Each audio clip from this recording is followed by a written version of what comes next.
Hello, Ryan here, aka Mac, and welcome.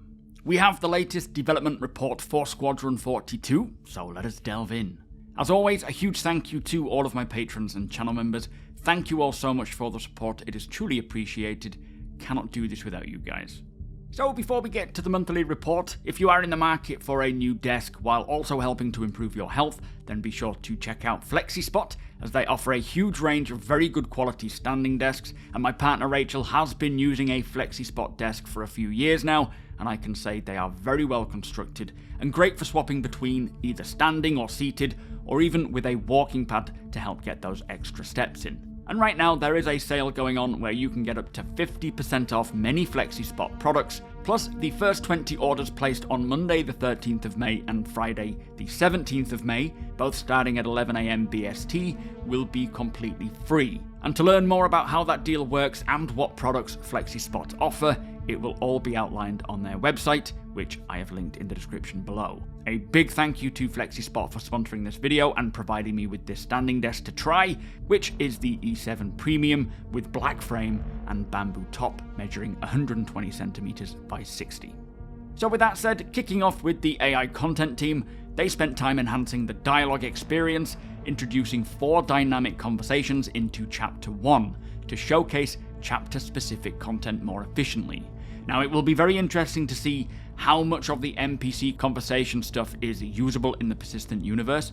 I presume all of it should be, but it would be great to see if Cloud Imperium can bring real depth and realism to NPCs in the verse, especially in comparison to other AAA MMO titles. Also, instead of NPCs despawning when leaving an area, they will be seen engaging with the environment meaningfully until the player exits the area.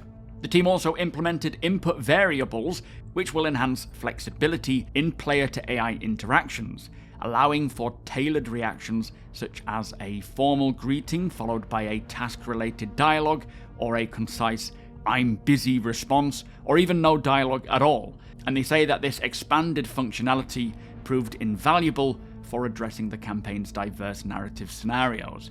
And again, with details like this, they go to such small details with especially the dialogue and the interactions with NPCs. If this is in the persistent universe as well, then every interaction with an NPC will feel more unique and kind of show more character rather than the usual bland, basic interactions we tend to see. Now, the team also rectified an issue where the supervisor NPC was inconsistently present on the Stanton's bridge across the day-night cycle, with the Stanton being the Aegis Idris that you serve upon during the campaign. And for combat mechanics, AI content utilized mocap to refine how players interact with the Gladius. Alongside this, various tasks and bug fixes were complete to improve the overall player experience. And finally, overall NPC behaviors were refined as well. Now, on to the AI features team. Last month, they made updates and bug fixes for the persistent universe, and it says once Alpha 323 launches, these improvements will be brought into Squadron to further enhance the flight and combat experience. And that might be the first time I have ever seen something come to the PU before going to Squadron.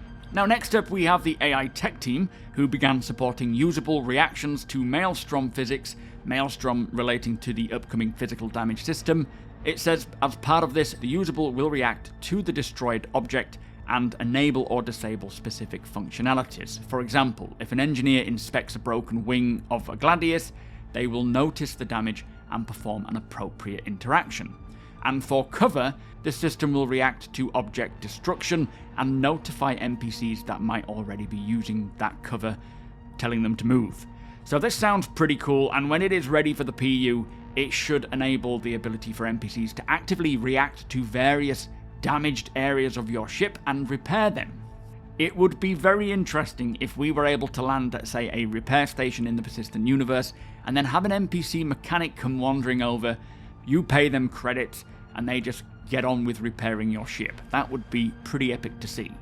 And as you can imagine, when it refers to NPCs using cover, they will just react accordingly to when their cover gets destroyed, and then go and seek further protection. As when Maelstrom comes along, various environments will become destructible as well. Cannot wait to see this system. It is probably one of the most anticipated systems for myself, this whole physical damage system that will just impact everything. And I think as John Crew said it, it'll be an apocalyptic change. Hopefully we'll get an update or a visual update on that soon. Now moving on to the animation team, they worked on numerous space-centered movements, including zero-G and prone movement in gravity. They also worked on first-person animations for turrets, interacting with fire extinguishers, med pens, and more. We did see a sneak peek of a fire extinguisher in the email this week, I think. The team then continued working on player weapon reloading and malfunctions, as well as burning down AI combat animations, including reloads and hit animations. And I think the fire hazard system and weapon malfunctions will be something coming along within the next few months, I would expect, within the 323 branch, as I don't feel these are too far behind. They are also currently closing out several background and life elements across various locations, such as the Idris, and finally they continued to develop assets for the cast characters and the player. Now next up we have the gameplay story team, who was focused on Chapter 13, continuing to polish and bug fix, with their involvement on the chapter tapering off as it nears completion. They also continue to implement and improve scenes across other chapters, for example overhauling a scene in an elevator with new mocap and encouragement lines. Sounds like this could be to do with that chat that you have with the sort of point guard outside of the bridge, talking about what it's like to be in the Navy, which I think was taken from the Vertical Slice a while ago. Now moving on to the narrative team, they progressed with tasks started in previous months alongside re-examining remaining work to make sure that everything is covered and tracked. They also continued generating environmental chatter that will be sprinkled throughout the story to provide additional backstory and insights into the social dynamic of the crew. And if you are not aware, in Squadron 42 you will be able to interact and speak with, I think, every member of the crew, building relationships with each one if you so chose, learning about their backstory, maybe even getting sort of side missions from them, or you could just not bother at all and not interact with any of them, or even annoy them. It is going to be entirely up to you. Now the team also worked closely with core gameplay to implement the Galactopedia, testing out the layout, content and triggering various entries, and this is being trialled on a sample level to establish a standardized process before being applied across the game. I suspect as well, once that gets sorted and they start rolling it out to the rest of the campaign, hopefully during that time they can bring that to the PU, although the likelihood is it'll wait until it's been completed for Squadron and then bring the Galactopedia into the persistent universe via the MOBIGlass, where we can pull up any articles about anything in the verse and learn about it while we could be travelling around the verse. And one day, I don't know if it's going to come with the initial release of the Galactopedia to the PU, but they want it to be narrated as well, which would be phenomenal.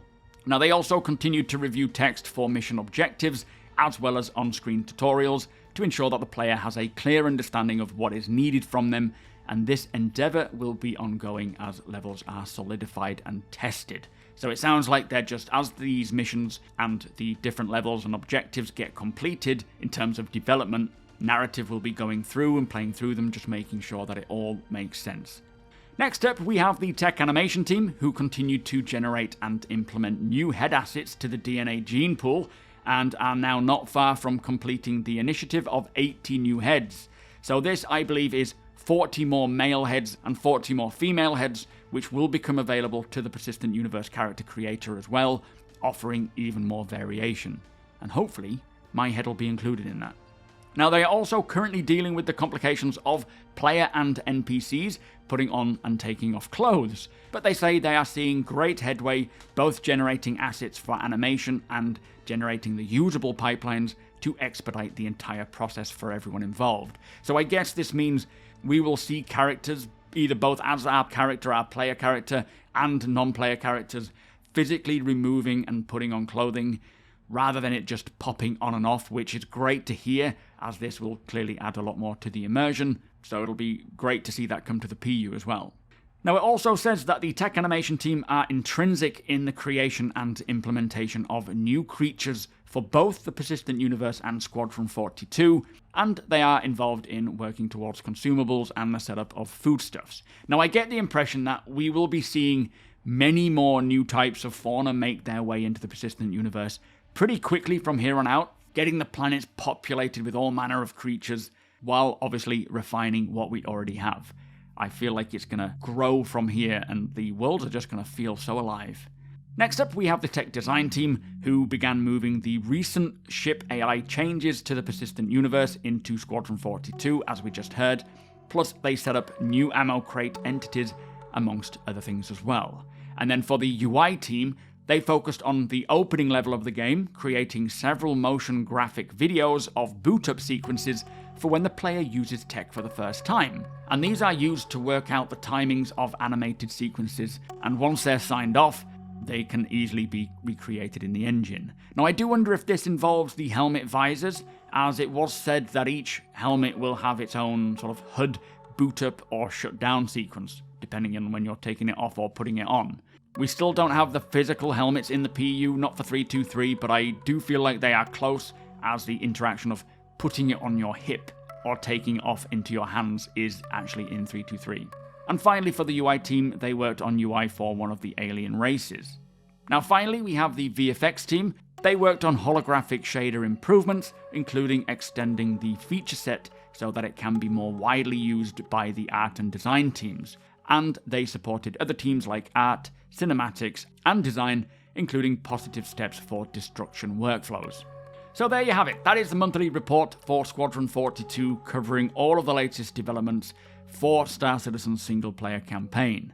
I will be now getting on with the Persistent Universe monthly report. You won't want to miss that one. It is chock full of really cool information and development updates.